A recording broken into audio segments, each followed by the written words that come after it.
अस्सलाम वालेकुम। Welcome to my YouTube channel. अगर आप इस चैनल पर नए हैं तो चैनल को सब्सक्राइब और वीडियोस को लाइक और शेयर भी कर दें। आज की हमारी कहानी है कि बहन की शादी को 6 साल हो गए हैं। मैं कभी उसके घर नहीं गया। ईद शबरात कभी भी अब्बू या अम्मी जाते हैं। मेरी बीवी एक दिन मुझे कहने लगी कि आपकी बहन जब भी आती है इसके बच्चे घर का हाल बिगाड़ कर रख देते हैं। खर्च डबल हो जाता है और तुम्हारी माँ हमसे छुप छुपा कर कभी इसको साबुन की पेटी दे देती है, कभी कपड़े, कभी सर्फ के डब्बे और कभी कभी तो चावल का थैला भर देती है। अपनी माँ को बोलो ये हमारा घर है, कोई हेरात सेंटर नहीं। मुझे बहुत गुस्सा आया।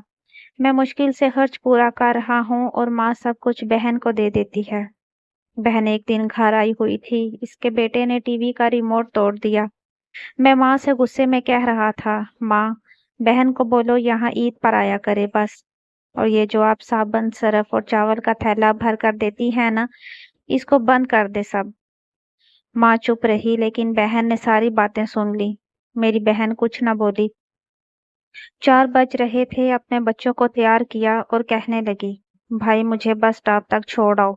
मैंने झूठे मुंह कहा रह लेती कुछ दिन, लेकिन वो मुस्कुराई, नहीं भाई, बच्चों की छुट्टियां खत्म होने वाली हैं। फिर जब हम दोनों बहन भाइयों में जमीन का बंटवारा हो रहा था तो मैंने साफ इनकार कर दिया कि भाई मैं अपनी जमीन से बहन को हिस्सा नहीं दूंगा। बहन सामने बैठी थी, वो खामोश थी, कुछ ना बोली।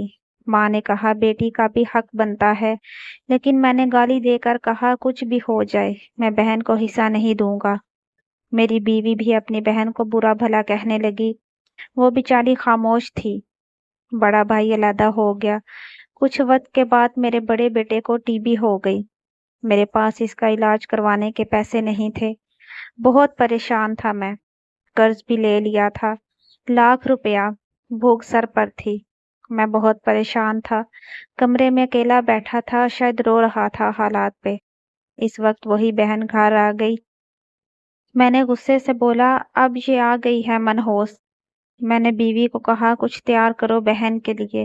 बीवी मेरे पास आई, कोई ज़रूरत नहीं गोश्त या बिरयानी पकाने की इसके लिए। फिर 1 घंटे बाद वो मेरे पास आई और कहने लगी भाई परेशान हो। बहन ने मेरे सर पर हाथ फेरा। बड़ी बहन हो तुम्हारी गोद बड़ी बहन हो तुम्हारी, गोद में खेलते रहे हो, अब देखो मुझसे भी बड़े लगते हो। फिर मेरे करीब हुई, अपने पर्स से सोने के कंगन निकाले और मेरे हाथ में रखे और आहिस्ता से बोली, पागल, तू ऐਵੇਂ परेशान होता है।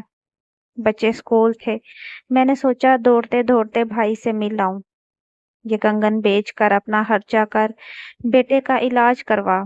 शक्ल तो देख जरा, क्या हालत बना रखी है तुमने।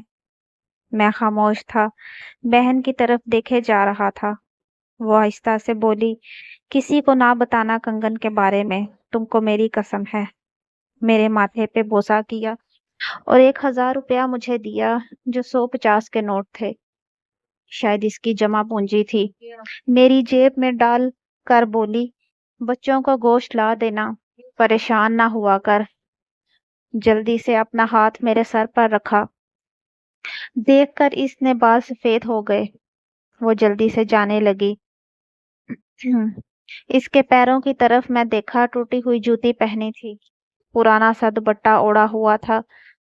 जब भी आती थी वही दुपट्टा ओढ़ कर आती। बहन की इस मोहब्बत में मर गया था। हम भाई कितने मतलब परस्त होते हैं, बहनों को पल भर में बेगाना कर देते हैं और बहनें भाइयों का जरा सा दुख बर्दाश्त नहीं कर सकती। वो हाथ में कंगन पकड़े जोर जोर से रो रहा था। इसके साथ मेरी आंखें भी नम थीं। अपने घर में खुदा जाने कितने दुख सह रही होती हैं। कुछ लम्हे बहनों के पास बैठकर हाल पूछ लिया करें, शायद इनके चेहरे पे कुछ लम्हों के लिए एक सुकून आ जाए। बहन माँ का रूप होती है। अल्लाह पाक आपकी और मेरी बहनों की जिंदगी लंबी करे और आजमाइश और मुसीबत से महफूज फरमाए और दिली सुकून नसीब फरमाए। आमीन। आज की कहानी आपको कैसी लगी?